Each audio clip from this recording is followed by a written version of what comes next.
I never thought a piece of paper could tear a family apart. But the day my dad saw those DNA results, everything changed. He didn't just leave the house. He vanished from my life completely. And now, years later, I'm still trying to understand why the truth had to hurt so much. I want to take you back to the beginning, to the man I called Dad, the family I loved, and the life I thought was unshakable. I'm 28 now, but growing up, my dad was the center of my world. We weren't rich or fancy, but he was always there, coaching my little league games, fixing my bike, and telling those corny dad jokes that only he could pull off. My mom and dad had that old school kind of love, the kind that felt steady and safe. Our family wasn't perfect, whose is? But my dad was the rock. He worked 2 jobs, barely slept, just to make sure we had what we needed. I remember how he used to sit at the kitchen table after work, tired and worn out, but still somehow smiling. That smile told me everything would be okay. As a kid, I idolized him. I thought he was invincible. He was my hero. The kind of guy who could fix anything. From a broken lamp to a broken heart. I felt lucky, you know. Like I was the luckiest kid alive. But behind those warm eyes, there was something no one talked about. A quiet tension that I only noticed after I grew older. My mom was quieter, more distant in the last few years before the truth came out. She'd snap at him sometimes, and he'd just shrug it off. I thought it was normal marriage stuff. You know, the ups and downs every family goes through. When I was in high school, things started to feel a little off. Dad was working even harder. Or maybe he just looked more tired. There were late-night phone calls he'd hush when I walked by. And sometimes, I'd catch him staring out the window, like he was somewhere far away. I tried not to read too much into it. I told myself, he's just stressed. Fast forward to when I was 22, my little sister was born. A surprise, but a welcome one. Everyone was happy. Dad seemed to brighten up again, smiling more, laughing with her.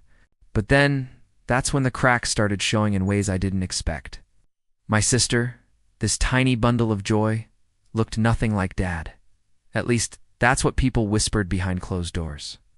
I didn't pay attention at first, thinking family genetics are tricky. But then I noticed Mom and Dad arguing more, in hushed tones. Something was wrong. I could feel it in my bones. I was caught in the middle, wanting to believe in my family, but also feeling the weight of unspoken secrets. That's the stage we were at, living in that uneasy silence, when everything exploded. At first, I tried to ignore the whispers and odd looks, but some things you just can't unsee. One afternoon I was over at my mom's house when my sister was about 2 years old. She was sitting in my lap, giggling, when my aunt casually dropped a question that sent a chill down my spine. "Have you noticed she doesn't look like your dad at all?" she said, like it was the most obvious thing in the world. I laughed nervously. Yeah, kids look different from their parents sometimes, right? But inside, a tiny seed of doubt was planted. Why would she say that?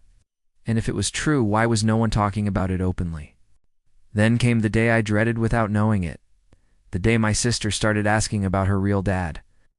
She was too young to understand genetics, but her innocent questions made the adults uncomfortable. I remember sitting at the dinner table, my sister looking from Mom to Dad, asking, "Is he my daddy?" The room went silent. Dad looked away. Mom cleared her throat, and the tension was so thick you could slice it with a knife. That night, I lay awake wondering what no one would tell me. Over the next few months, the quiet suspicion grew louder. Mom started locking her phone. Dad became more distant. And my sister's innocent questions turned into confusion and sadness.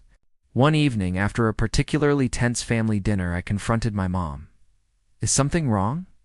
Why won't you tell me?" She hesitated, her eyes glistening with tears. I don't want to hurt you," she whispered. But it was too late. The walls were crumbling. I started noticing Dad's strange behavior, disappearing for hours, being defensive when I asked simple questions. And once I overheard him arguing on the phone about something serious, using words like test and results. I remember thinking, what test? What results? The doubt was suffocating. I wanted to believe in my family, but the cracks were impossible to ignore. And then came the worst moment. One afternoon, my sister blurted out something that shattered whatever denial I still held. "Mommy says Daddy might not be my real daddy." It was a child's innocent words, but hit me like a punch to the gut. I looked at Dad then, the man who had been my hero, my rock, and and for the first time I saw uncertainty in his eyes. It was like he was carrying a secret too heavy to share. I knew we needed answers. The unspoken truth was eating us alive, and if we didn't face it, the whole family would break apart. That's when the idea of the DNA test came up. It was terrifying. The thought of confronting the truth was overwhelming. But at some point, you realize that living a lie hurts more. I remember the day we decided to do it. Mom called me quietly in the kitchen. We need to know. For her, for all of us. I nodded, heart pounding, not knowing the storm we were about to unleash. If you've ever been in that moment where you know the truth could shatter you, but not knowing is killing you even faster, that's where I was. The whispers, the glances, the way my dad seemed to avoid looking directly at my sister. It was all piling up in my head like bricks on my chest. Every time she called him Daddy, I felt this stab of fear that maybe, just maybe, it wasn't true. And it was more than just curiosity now. It was about our family's reality, our bond, our history. One night, I sat in my room with the lights off, scrolling aimlessly on my phone, trying to distract myself. But instead, I stumbled into one of those late-night rabbit holes. Articles and videos about DNA testing. People finding lost siblings, discovering they weren't biologically related to the people who raised them. Happy endings, sad ones, shocking betrayals. It was like the internet was speaking directly to me. The thought wouldn't leave me alone. What if we're one of those stories? The next day, I went over to Mom's. She was in the kitchen washing dishes, her face tired in that way that isn't about sleep. It's about secrets. I leaned against the counter and said quietly, I think we should do a DNA test. She froze, her hands submerged in soapy water. Slowly, she turned to look at me. Do you understand what that could mean? I did. Or at least I thought I did. I knew it could mean confirming everyone's worst suspicions. Oh. I knew it could mean Dad's world, our world, crumbling. But I also knew living with the unknown was slowly killing all of us. I told her if there's nothing to hide, the test will just prove it. But if there is something, don't you think it's better to face it? She didn't answer right away, just nodded slowly and said, We'll talk to him. That night, we sat in the living room with Dad. It was one of those painfully quiet moments where the TV is on, but no one's watching. Mom muted the sound and looked at him. We need to do a DNA test. He didn't even pretend to be confused. He just stared at the floor for a long time, his jaw tightening. You think I don't know what this is about? He said, his voice low, almost bitter. No, Mom said softly. We know what it's about. We just need to be sure. Dad rubbed his face with both hands, like he was trying to wake up from a bad dream. You really want to go down this road? He asked me directly. He said, I think we have to. He didn't say yes, but he didn't say no. He stood up and left the room, and for a minute I thought he was going to walk out of the house altogether. But he came back, holding his car keys. Fine, he said. Let's go. That's how I found myself sitting in a small, sterile room at a testing center. The hum of fluorescent lights above us, the faint smell of disinfectant hanging in the air. The nurse or technician, I'm not sure which, explained the process, swabs inside the cheek. Quick, painless, just science. But to me, it felt like something much heavier. Like each swab was scraping away layers of the life I thought I knew. They took samples from Dad, from my sister, and from Mom for good measure. The whole thing took less than 10 minutes. 10 minutes to potentially destroy a lifetime. On the drive home, no one spoke. Gosh. I sat in the back seat with my sister, who was blissfully unaware of the emotional earthquake happening around her. She was playing with a little plastic toy, humming softly. Dad kept his eyes on the road.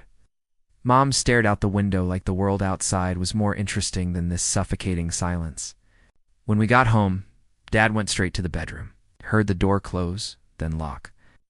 Mom stood in the hallway for a second, her hand hovering like she was thinking about knocking, but then she just walked away. The next few days were torture. Every time my phone buzzed, my stomach flipped, thinking it was the email or call with the results. I kept running scenarios in my head. What I'd say if it confirmed he was her father. What I'd say if it didn't. I couldn't decide which possibility scared me more. On the third day, I found Dad sitting in the backyard. He was staring at nothing, his coffee cold in his hand. I sat beside him. We didn't talk for a while. Then he said, I always told myself it didn't matter, that I'd love her no matter what. I looked at him, but now he didn't answer right away. He just shook his head and said, "Sometimes love isn't enough." I didn't know what that meant then. I wish I had asked. Maybe things would have turned out differently if I had. A week later, the results were ready. It's strange how ordinary moments can hold extraordinary destruction. The day the results came in, it wasn't storming, the sky wasn't dark, and there wasn't dramatic music playing in the background. It was just a normal Tuesday morning, the kind you'd never expect would split your life into before and after. I was in the kitchen making coffee when my phone buzzed. It was an email from the DNA testing center. Subject: "Your results are ready." For a moment, I just stood there, staring at the screen. My hands went cold, my mouth dry. I could have opened it right then, but something in me said this wasn't a truth to face alone. I walked down the hall to Dad's room. He was sitting on the edge of the bed, lacing up his work boots. His face looked more lined than usual, like the week of waiting had carved extra years into him. "They're here," I said quietly. He looked up at me, then at the phone in my hand. No words, just a slight nod. We went to the living room, Mom trailing behind us, her arms crossed like she was bracing for impact. My sister was in her room watching cartoons, completely unaware that the tectonic plates of her life were about to shift. I sat on the couch, Dad across from me, Mom on the armrest. The email sat there in my inbox, the blue link practically glowing. "View your results." "Do you wanna?" I started, but Dad reached for the phone. His hands were steady when he took it, but I noticed his breathing change, slower, heavier. He tapped the link. The site loaded. A little spinning wheel appeared, mocking us with its slowness. And then the words appeared. Even before I read the full explanation, my eyes caught the number, 0% probability of paternity. I felt like the floor disappeared. My brain knew what it meant instantly, but my heart refused to process it. It was like someone had pressed mute on the world. All I could hear was my own heartbeat, too loud in my ears. Dad didn't move for a long time. His eyes stayed locked on the screen. I couldn't tell if he was reading it over and over, or if he had stopped seeing the words entirely. Finally, he set the phone down on the coffee table, slow and deliberate, like it was something fragile. Then he leaned forward, elbows on his knees, and stared at the carpet. Mom started to speak. "I can EXPL." But he held up a hand without looking at her. "No," he said. His voice was low, almost calm, but it was the kind of calm that scares you more than yelling ever could. "There's nothing to explain." My chest ached. I wanted to say something, anything, to bridge the silence, but my throat felt locked. He finally looked at me. And it was the strangest thing. He didn't look angry at me, but there was a kind of resignation in his eyes, like he was already halfway gone. "I love you," he said, his voice tight. "I always will, but this, I can't stay." I blinked at him, trying to process. "What do you mean you can't stay? She's not mine," he said sharply, and for the first time, there was fire in his tone. He caught himself, looked down, and added quietly, "She's not mine, and every time I look at her, I'll see the truth. I can't live with that." Mom started crying, the tears she'd been holding back for days spilling over. "Please don't do this. She needs you. We need you." He stood up, just like that. I thought he was bluffing, walking off to cool down. But instead, he went to the bedroom, grabbed a duffel bag from the closet, and started throwing clothes inside. Oh. No folding, no hesitation, just shoving things in as if he had rehearsed this moment in his head, long before today. I followed him, my voice shaking. "You can't just leave. She's your daughter, in every way that matters." He zipped the bag and looked at me. "You don't understand. Every time I'd look at her, I'd see your mother with someone else. I'd see the years I spent believing a lie. I can't love her without killing myself inside." It was the most brutally honest thing I'd ever heard from him, and I hated that I understood it, even a little. He slung the bag over his shoulder, walked past me, and headed for the front door. Mom followed, still pleading, but he didn't turn around. At the doorway, he paused for a fraction of a second. I thought maybe he'd drop the bag, come back inside, and decide love was stronger than betrayal. But he didn't. He opened the door, stepped out, and closed it behind him. No slamming, no shouting, just Gone. Through the front window, I watched him walk to his truck. He didn't look back once. The engine started, the tires crunched on the driveway, and then the sound faded until there was nothing. That was the last time I ever saw him. The house felt unnervingly quiet after that. Mom sank to the floor by the door, sobbing into her hands. My sister, hearing the noise, wandered into the hallway in her pajamas, clutching a stuffed animal. "Where's Daddy going?" she asked. I opened my mouth, but nothing came out. What do you say to a 2-year-old in that moment? That the man she calls Daddy just found out the truth and decided he couldn't stay? That love sometimes collapses under the weight of betrayal? I just knelt down, hugged her tight, and said, "He loves you very much." It was all I could give her. The moment the door clicked shut, it was like the air in the house turned heavy. Every breath felt thick, slow, difficult, as if grief itself had weight. Mom was still on the floor by the door, her sobs sharp and unrestrained now that he was gone. My sister stood there in her tiny pajama pants, wide-eyed and confused, clutching her stuffed bunny like it could protect her from this new, strange silence. I scooped her up without thinking, holding her close so she wouldn't see Mom in pieces. She pressed her cheek into my shoulder, her small voice muffled against me. "Why is Mommy crying? Where's Daddy going?" I couldn't answer. Not because I didn't know, but because telling her the truth felt like shattering glass in my own mouth. "Daddy had to go for a while," I managed. "But he loves you." She seemed satisfied with that. Kids are resilient in ways adults forget how to be, and went back to her cartoons. When I returned to the hallway, Mom was sitting up, leaning against the wall, her hands covering her face. I sat across from her. "Tell me the truth," I said quietly. She looked at me through wet lashes. "You already know." "Say it." I pushed, my voice sharper than I intended. Her shoulders slumped, and she let out a shaky breath. Not her father. It was one thing to suspect it. It was another to hear it spoken aloud. The words seemed to settle into the room like a permanent stain. "Who is?" I asked. She flinched. "Doesn't matter. It matters to me," I said, my voice cracking. "It matters to her," ronked. "And it matters to the man who just walked out because of it." For a second, her expression hardened. A defensive wall going up. "It was a mistake," she said. "It happened once, before I even knew I was pregnant." I hoped she was his. I stared at her, my mind spinning. "So you lied to him for 2 years." Her lips trembled. I didn't know how to tell him. I was scared he'd leave. I laughed bitterly. The sound ugly in my own ears. "Well, congratulations. You've got 2 extra years, but he's gone now. For good." Her face crumpled again, and for a brief moment, I saw past the anger to the deep regret underneath. But it didn't erase the damage. For days after he left, the house felt like it had a phantom in it. I'd walk into the kitchen expecting to see him making coffee, only to find an empty counter. I'd hear a truck passing outside and think for a split second it was him coming back, but it never was. I called his phone once, just to see if he'd pick up. He didn't. Straight to voicemail. I didn't leave a message. What would I even say? Friends started noticing I wasn't myself. I told them Dad had moved out, but skipped the part about DNA tests and 0% paternity probabilities. How do you explain something like that without watching someone's face twist into pity? The confrontation with Mom became a recurring cycle.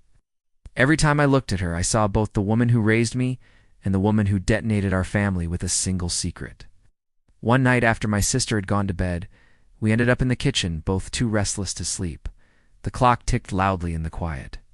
"Do you think he'll come back?" she asked, her voice small. I shook my head. "Unless he can look at her and not see what happened." She swallowed hard, eyes dropping to the floor. "I didn't mean to hurt anyone, but you did," I said. "You hurt all of us." Her tears started again, but I didn't reach for her this time. I was still too raw. The hardest part wasn't even losing him, it was the after. The questions my sister kept asking as she got older. Why wasn't Daddy at her preschool graduation? Why didn't he come to her birthday party? I'd always say something vague. "He's busy. He lives far away now." But the truth hung in my throat, unsaid. Then came the day I decided I couldn't protect her from the truth forever. She was about 6 then, sitting on my bed, brushing her doll's hair. Out of nowhere, she asked, "Do I have a different daddy?" I froze. Kids have a way of sensing things even when no one tells them. I wanted to lie, to keep the illusion intact, but I remembered how much it hurt when I was kept in the dark. So I told her gently, "You have the dad who raised you, and you have the dad you came from. But both kinds are real in their own way." She nodded slowly, as if filing it away for later, and went back to her doll. I don't know if she understood it then, but one day she would. As for Mom, we learned to live in this strange limbo. She carried her guilt like a second skin. I carried my anger the same way, and the empty space Dad left in our lives stayed, well, empty. Years have passed since that Tuesday morning, the one where an email changed everything. At first, I measured time in days since Dad left, then in months. Now it's years, but the truth is, I still feel that day in my bones. The sound of the front door closing, the way his footsteps faded without a single pause or look back. It's a memory etched into me like a scar that never fades, no matter how much time passes. We never saw him again. That's not exaggeration. Not a phone call, not a holiday card, not a random visit years later. It's like he dissolved into thin air. In the first year I tried to find him, I'd called old friends of his, checked social media, even went as far as searching public records. But every lead ended in a dead end. Either he didn't want to be found, or he made damn sure he couldn't be. Mom stopped wearing her wedding ring. She didn't start dating again. Not because she couldn't, but because I think a part of her still hoped he'd walk through the door one day. Even now, if I mention him, her eyes glass over in that way that tells me she's imagining a different version of her life, one where the DNA test never happened. My sister. She's older now, and she knows the full story. I waited until she was 12 to tell her, and even then, I softened the edges. I told her Dad left because the truth hurt too much, not because she wasn't worth staying for. I wanted her to know she was never the reason he left. The lie was. Still, I see it in her sometimes. The way she hesitates when someone asks about her parents. Or how she avoids Father's Day conversations at school. She carries it differently than I do. I carry it like a wound. She carries it like a question that will never fully be answered. As for me, I went through phases. At first, I was angry. At Mom, at him, at myself for not seeing it sooner. Then came guilt, for pushing the DNA test, for being the one to hand him the results, even though I know it wasn't my fault.